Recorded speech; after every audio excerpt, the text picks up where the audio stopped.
This is the morning sports desk for Friday, October 27th.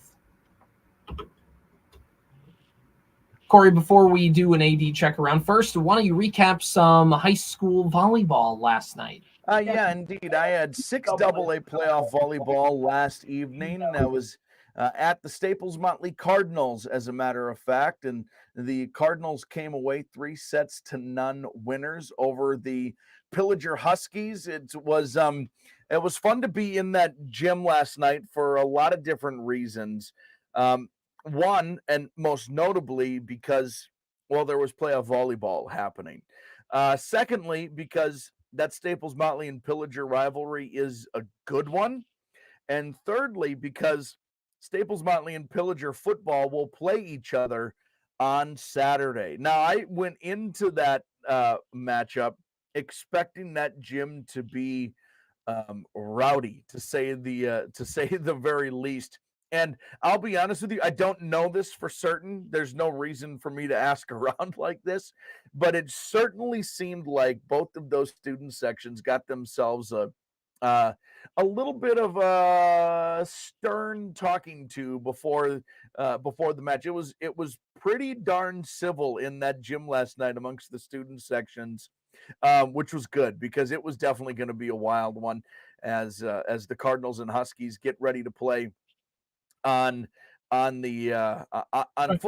football on Saturday. As far as the volleyball match went, though, it was pretty much all Cardinals from the outset. They got a nice volleyball team in that Section 6 AA tournament.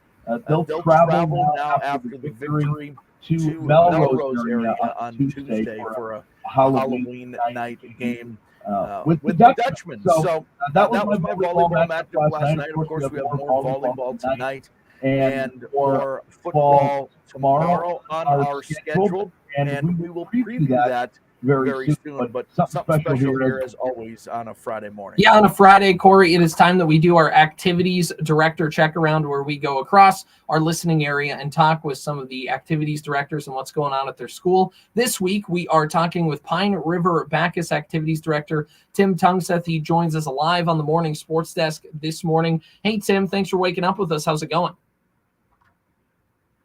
Doing pretty darn good. So let's get this thing started off here. Pine River-Backus football, the season has come to a close, but what can you tell us about this season for Tiger football?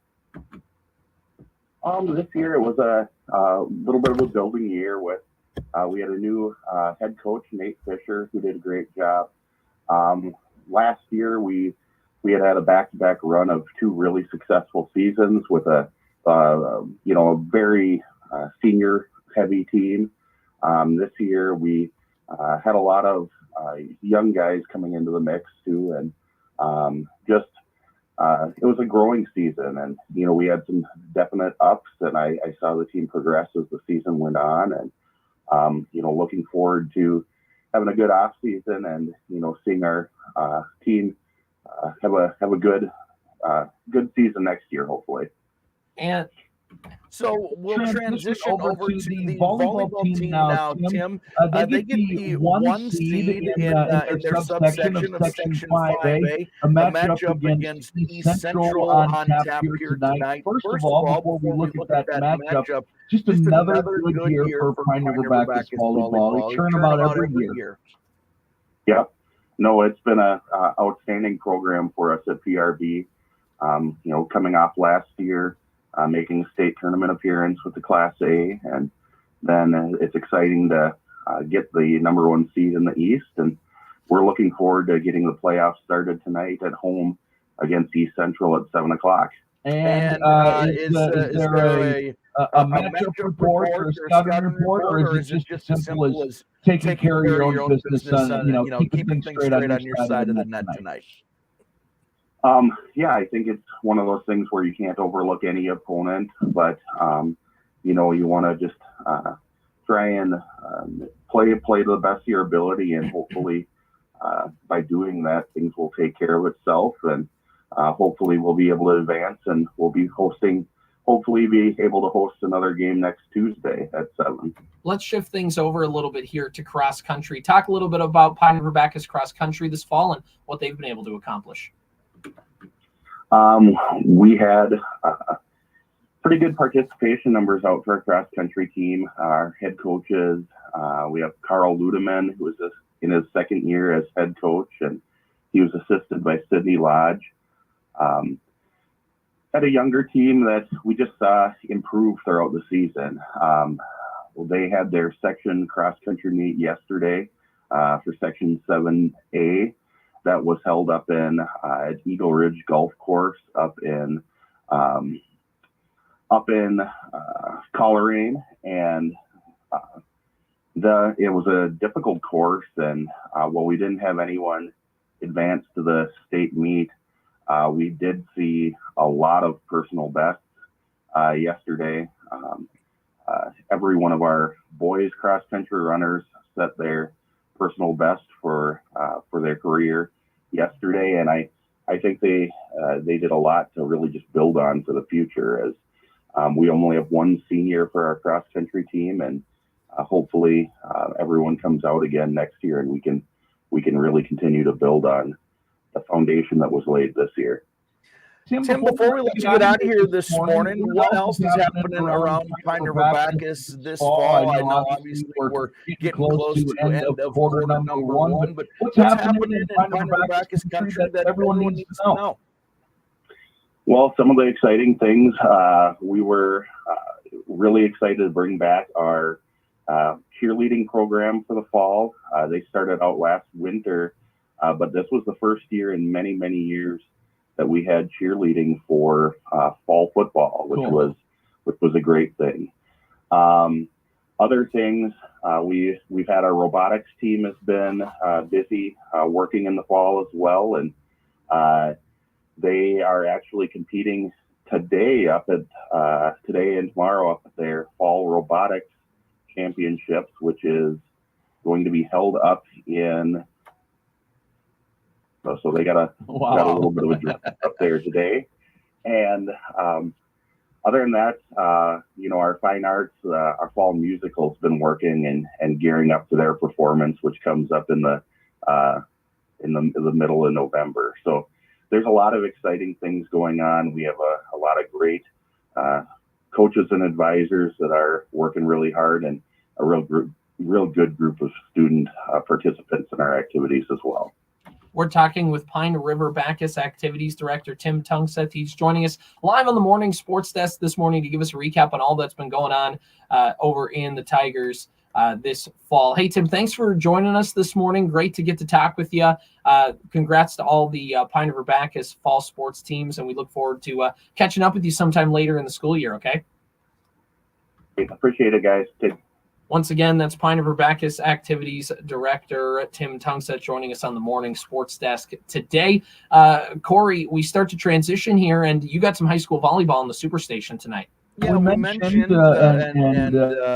Tim mentioned out of Section 5A, Pine River-Backus, we have a different 5A volleyball matchup on the air tonight as the Sebeka Trojans host the Bertha Hewitt Bears. The Trojans, the home team in tonight's contest, they're 15-12 overall. They finished at 5-2 in Park Region Conference play. They were 3-4 in Section 5A play. Coming into tonight's contest, they're 4-3 on their home floor, and are winners of two straight, but five of their last six, including a 3-1 victory over Bertha Hewitt in that mix. The Bertha Hewitt Bears are 13-14 overall. They finished 3-4 in Park Region Conference play, but 5-4 in section play during the regular season. They were 500 on the road this year at 4-4. The Bears come into tonight's matchup having lost one straight, but being winners of three of their last four in the Upsala tournament to close out the regular season. That matchup, Sebeka versus Bertha Hewitt on 105.9 FM, the Superstation K106, the Superstation K106 app, and online at WadenaRadio.com. We'll have a 6:45 pregame and a 7 o'clock first serve. Yeah, we also have high school volleyball right here on KWAD 101.7 and AM 920. It's going to be Wadena Deer Creek hosting the Dilworth Glendon Felton Rebels in a Section 8AA volleyball matchup. Corey, last time these two teams played, it went to 5 sets. It was one of the first games of the season. Wadena Deer Creek won the final 2 sets to come back and take that ball game at the WDC Middle High School gym. I'm expecting it to be just as good of a matchup tonight. DGF overall in the season is 13-14. They're 5-7 in Section 8AA play. They're 3-3 in the Heart of Lakes Conference play. 2-3 on the road. 6-6 in neutral site games. 5-5 on their home floor. Coming into tonight's game, they are 3-2 in their last 5 games with wins in the Moorhead tournament. They were down there as well as Wadena Deer Creek, or up and over there, I should say, where they beat Ricori as well as Totino Grace, losing to Osseo and Spring Lake Park. And they beat Frazee 3-0 in their first round matchup on Wednesday night. For Wadena Deer Creek, they're 19-9 on the season, 5-0 in Section 8AA play, 7-0 in the Park Region Conference where they were champions, 5-3 on the road, 7-5 in neutral site games, and 7-1 on their home floor. They've won 7 in a row at the WDC gym. They got a 3-0 win over Crookston in their last matchup to open up the playoffs there. It should be another good game, and I'm looking forward to calling. It should be a fun atmosphere at WDC tonight. Yeah, and you have an early start on that one with that 6 o'clock start time. So, which is nice. I like those early starts. There's no reason not to do them, Right, exactly. Get everything going a little bit, build the suspense. I get it. You want to give parents an extra hour to get off work and drive over and do all that stuff, but they're making it work regardless. So it's Friday. We're skipping out of work early. It's no big deal. Exactly. Doesn't everybody just leave work at like 10 a.m. on a Friday? I would love to. We have a double header of 6AA football on the calendar tomorrow. On KWAD, it is Wadena Deer Creek at Osakis. And on the Fan, Staples-Motley at Pillager. Both games have a 1:40 pregame and a 2 o'clock kickoff. So that kind of wraps up the first week of this fall sports playoff coverage from us. But there's a lot more going on very quickly, CJ. Yeah. State tennis continues today. The doubles team of Lauren Rutten and Ronnie Noska from Staples-Motley won both of their matches yesterday. Wow. They play Blake this morning at 8 o'clock in that championship bracket. If they and we'll play again, I believe it's around 11:30, win or lose. So good luck to that doubles team from Staples-Motley. Also, yesterday, a lot of section cross-country meets, right? Mm-hmm. We want to congratulate the Perham boys and girls, the Staples-Motley boys and girls, the Bertha Hewitt boys, the Wadena Deer Creek girls, and obviously all the area individuals as well who qualified for the state cross-country meet. That is November 4th. We're not too far away from state cross-country either. So it's a lot of stuff happening. Of course, the Vikings are at Green Bay on Sunday, 11 o'clock pregame, noontime kickoff on the Superstation K106. We are jam-packed. Jam-packed. A ton of stuff, and it's going to continue into the next week, Corey, too. It sure is. It sure is. Plenty of stuff to talk about. Again, as Corey said, I have high school football tomorrow on KWAD with a 1:40 pregame and a 2 o'clock kickoff. Osakis is 7-1 on the season. Wadena Deer Creek is 3-6. These two teams did not play in the regular season. The last time these two teams played was in this exact same situation. Wadena Deer Creek traveling to Osakis in the Section 6A 6AA semifinal game from the Osakis football field. Osakis did win, but winner of this game gets to go to the Fargo Dome, lot on the line, and it'll be really a football game there that you want to listen into tomorrow afternoon.